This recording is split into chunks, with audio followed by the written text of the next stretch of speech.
நன்றி, வணக்கம். நான் சிவாஜி சாரை பற்றி உங்கள்கிட்ட சொல்கிறது ஒன்றும் புதுசாக இருக்காது. ஏன்னா நிறைய பச்சைமுத்து சார் சொல்லியிருக்கேன். அடுத்தாப்பில் ஞானசம்பந்தம் அவர்கள் பேச போகிறாங்க. அவங்க பேசுகிறதுக்கு மேலே நான் பேசுகிறதுக்கு ஒன்றும் இல்லை. சிவாஜி சாரை பொறுத்தவரையிலும் ஒன்று தான் சொல்லணும். எத்தனையோ நடிகர்கள் சூப்பர் ஸ்டார்ஸ் நார்த்லேயும் சவுத்துலேயும் எல்லாம் இருக்கலாம். ஆனால் ஒரு ராஜாங்க மாதிரி ஒரு வீட்டுக்குள்ள பேரன் பேத்தி கொள்ளு பேரன் பேத்தி அப்படின்னு ஒரு குடும்பமாக ஒரு முன்மாதிரியா எங்கேயுமே இந்தியாவில் எங்கேயுமே கிடையாது. உண்மையை சொல்லி நன்மையை செய்தால் உலகம் உன்னிடம் மயங்கும்.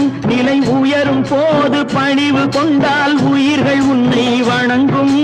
உண்மை என்பது அன்பாகும், பெரும் பணிவு என்பதும் பண்பாகும். இன்னைக்கும் அந்த குடும்பத்துக்கு அந்த கட்டுக்கோப்பை காப்பாற்றிக்கிட்டு இருக்காங்க ராம்குமாரும் பிரபுவும் அவர்களும். பார்க்கும்போதெல்லாம் சந்தோஷமா இருக்கும். இந்த பாரம்பரியத்தை காப்பாற்றுறதுல இந்த பிள்ளைங்க 2 பேரும் அவருடைய வாரிசுகள்ன்றதை ப்ரூவ் பண்ணிட்டு இருக்காங்க. ஒரு சின்ன விஷயத்திலே கூட அவங்க இன்விடேஷன் கொடுக்குறேன்னா நீங்கள் வரணும் இல்லை அனுப்புங்க, இல்லைங்க அது முறையில் நான் வந்து தான் கொடுக்கணும் அப்படின்னு சொல்லி கொண்டு வந்து கொடுக்குறாங்க. அப்படி அந்த ஒரு ட்ரெடிஷனை மெயின்டைன் பண்ணுறாங்க. அது ரொம்ப பாராட்ட வேண்டியது. இந்த மாதிரி ஒரு குடும்பம் சினிமா உலகத்தில் எனக்கு தெரிஞ்சு கிடையாது, இனிமே இருக்குமான்னு தெரியாது. அப்படிப்பட்ட ஒரு அருமையான குடும்பம். அவர் ஒரு நல்ல நடிகர், நல்ல தேசபக்தர், இது எல்லாத்த விட ஒரு நல்ல குடும்பஸ்தர் அப்படின்னு சொன்னால் அதுவும் மிகையாகாது. இந்த பரிசு பெற்றவர்களை பற்றி நான் சொல்ல வேண்டியது என்னுடைய கடமை. வின்சென்ட் சார் அவர்களுடைய உழைப்பை பற்றி எல்லாரும் தெரியும். அவருடைய வாரிசுகளும் சரி, அவருடைய சிஷ்யர்களும் இன்றைக்கும் சினிமா இண்டஸ்ட்ரியில் கலர் ஹீரோவனுடைய ஸ்டார்டிங்கிலிருந்து அவங்க வந்துட்டு இருக்காங்க. கலர் படம் இன்றைக்கும் இவ்வளோ நாள் கழித்து பார்க்குற வசந்த மாளிகை அப்படியே ஒரு ப்ளக்கிய படம் எடுத்து காட்டிருக்காரு. அதே மாதிரி காதலிக்க நேரங்களை பார்த்தாலும் சரி அப்படியே அசந்து போய் பார்த்துக்கிட்டு இருக்கோம். அந்த மாதிரி ஒரு அருமையான கேமராமேன். அவருக்கு சிவாஜியோட நிறைய தொடர்பு இருந்திருக்கு. அவருக்கு பரிசு கொடுத்ததுல மிக மகிழ்ச்சி. அதே மாதிரி சுகுமாரி அவர்கள், சுகுமாரியை பற்றி சொல்லணும்னா அவங்க என்னுடைய நான் சில்லங்கான ஸ்கூலில் படித்த என்னுடைய ஜூனியர். அவங்க அந்த காலத்தில் இருந்து ஏவிஎம் ஸ்டுடியோவில் சின்ன குழந்தைய ஆக்ட் பண்ணியிருக்காங்க. காமெடியும் பிரமாதமாக பண்ணுவாங்க. திருலோச்சந்தருடைய பத்ரகாளியில் சென்டிமெண்ட் சீன்ஸும் பிரமாதமாக பண்ணியிருக்காங்க.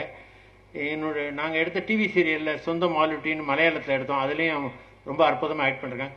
எந்த ரோல் கொடுத்தாலும் அதில் ஷைன் பண்ணக்கூடிய ஒரு அருமையான நடிகை. சிவாஜி சாருக்கு ரொம்ப பிடித்த ஒரு நடிகை. அப்படிப்பட்ட நடிகை சுகுமாரி அவர்களுக்கு என்னுடைய பாராட்டு. இந்த காமெடி கிங் அப்படின்னு சொன்னால் அது கோபுவை தான் சொல்லணும். ஒரு வல்காரிட்டி கிடையாது, ஒரு ஃபில்த் கிடையாது.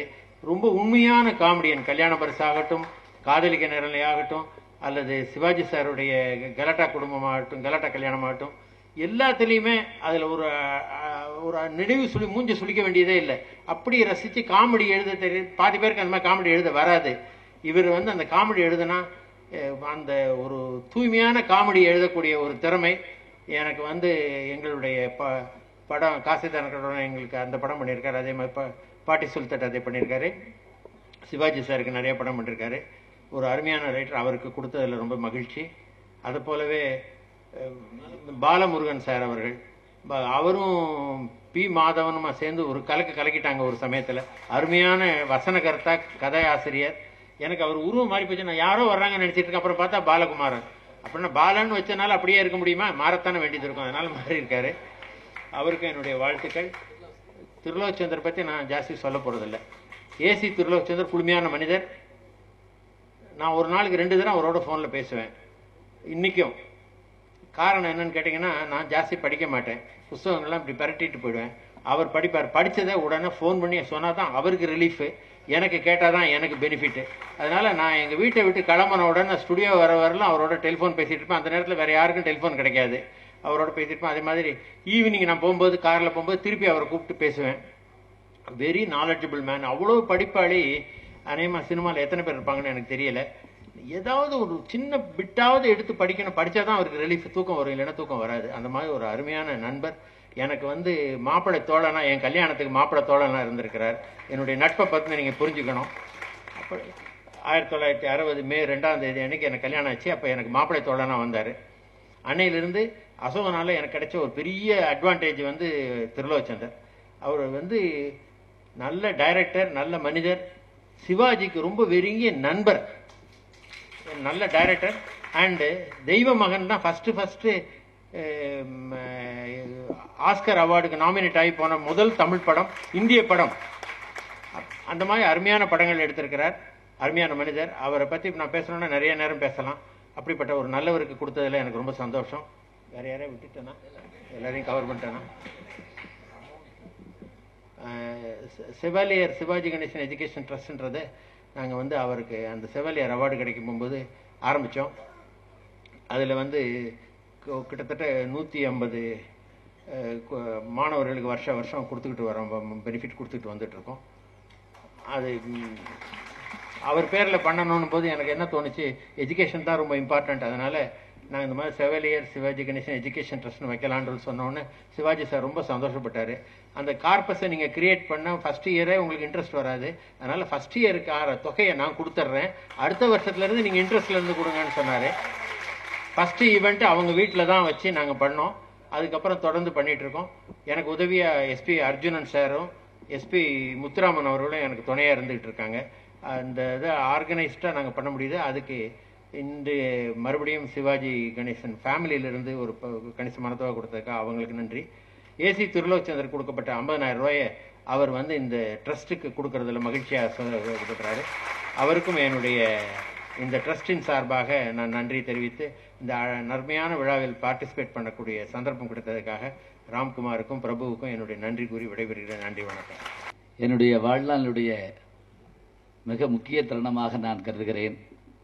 காரணம், நான் வாழ்நாளெல்லாம் ரசித்து எப்போதும் நினைத்துக் கொண்டிருக்கின்ற ஒப்புயர்வற்ற உலக கலைஞன் செவாலியர் சிவாஜி கணேசன் அவர்களுடைய, நடிகர் திலகம் அவர்களுடைய குடும்ப விழாவிலே அவரை பற்றி பேசுவதற்கான வாய்ப்பு தந்த தளபதி ராம்குமார் அவர்களுக்கும், இளைய திலகம் பிரபு அவர்களுக்கும், குடும்பத்தைச் சார்ந்த பெருமக்களுக்கும் நன்றியையும் வணக்கத்தையும் சொல்லி, இந்த நல்ல விழாவில் பங்கேற்பதற்கு காரணமாக இருந்த என் இனிய நண்பர், இப்ப சிவாஜி அவர்களுடைய அருமையான அந்த படக்காட்சிகள் எல்லாம் நமக்கு தொகுத்து கொடுத்த திரு பரத் அவர்கள் இந்த நல்ல வாய்ப்பை எனக்கு ஏற்படுத்தி கொடுத்தார். அவர்களுக்கும் என்னுடைய நன்றியை சொல்லி, இங்கே தலைமையேற்று பெருமை சேர்த்து அற்புதமான ஒரு உரையை அவங்க சொன்னாங்க. நம்முடைய நடிகர் திலகம் அவர்களுடைய வாழ்க்கையினுடைய பகுதிகளை எல்லாம் எடுத்து புத்தகமாக்கணும்னு சொன்னாங்க.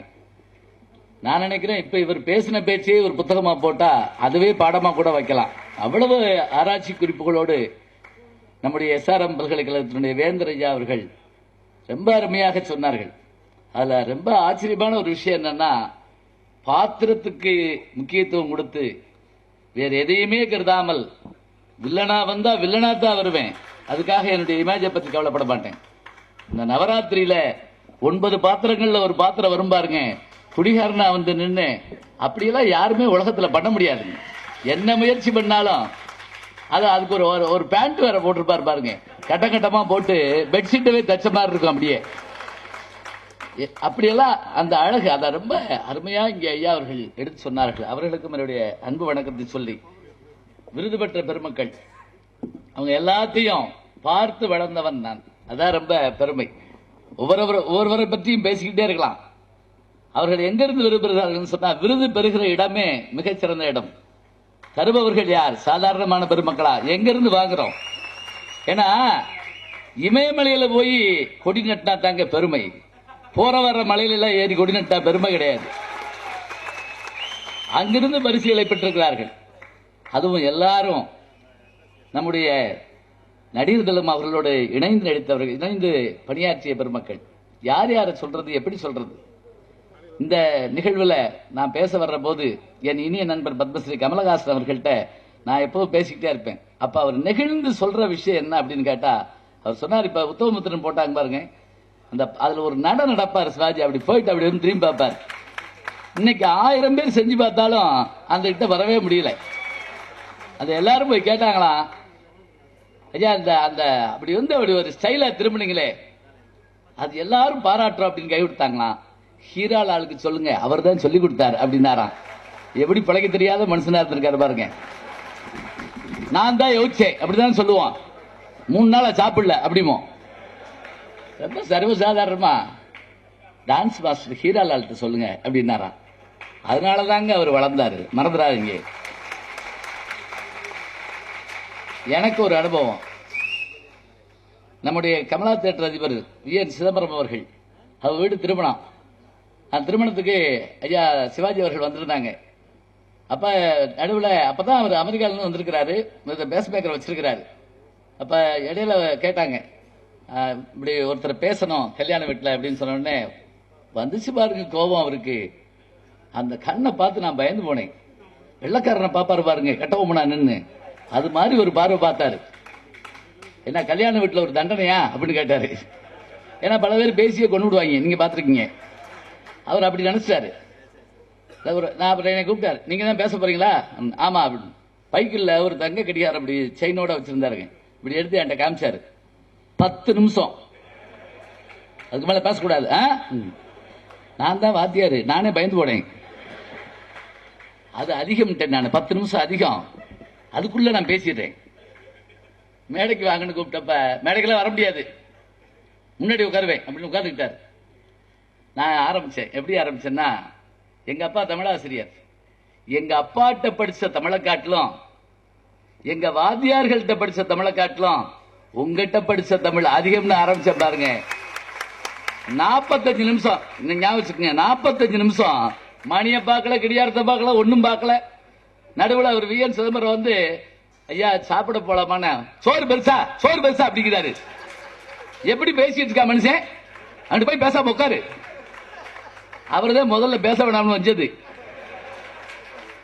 அதுல நான் ஒரு ஆச்சரியமான காட்சியை பார்த்தேங்க. அது எந்த படத்துல யாருமே எடுக்கல. என்ன தெரியுங்களா, அவர் சிரிக்கிறப்ப பக்கத்தால போட்டு அடிக்கிறாருங்க. அப்படி சமார்த்தமா விழுகுது அடி. அந்த அடி வாங்கினவே, நான் சிவாஜிட்டு அடி வாங்கினேன், நீ நான் செத்தாலும் பரவாயில்ல போயிட்டு இருக்கேன் பாட்டுக்க. என்ன என்ன பெருமைங்கிறீங்க. அவ்வளவு அந்த நான் என்ன செஞ்சேன், வேற ஒன்றும் செய்யலைங்க.